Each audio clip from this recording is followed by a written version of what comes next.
ការពីថ្ងៃសៅរ៍ម្សិលមិញនេះបន្ទាប់ពីរឿងភពគុណ Asia ទូរទស្សន៍ Pop TVN បានចាក់បញ្ចាំងរឿងភាគមួយទៀតដែលមានចំណងជើងថាទេពភុងសង្សាររឿងភាគមួយនេះគឺគេចង់និយាយអំពីជីវិតទូប្រុសកាលនៅឆ្នាំ1977ក្នុងសម័យវិបត្តិ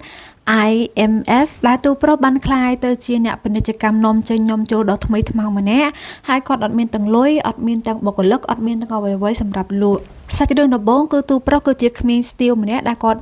មានមិត្តភក្តិស្រីមានមិត្តភក្តិប្រុសដើរលេងអីចឹងទៅប៉ុន្តែបន្ទាប់ពីឪពុករបស់គាត់បានស្លាប់គាត់ក៏ត្រូវបានបន្តវេនពីក្រុមហ៊ុនរបស់ប៉ាគាត់ដែលរឿងនេះគឺសម្ដែងដោយលោកអ៊ីជុនហូហើយតួស្រីគឺសម្ដែងដោយកញ្ញាឃីមមីណា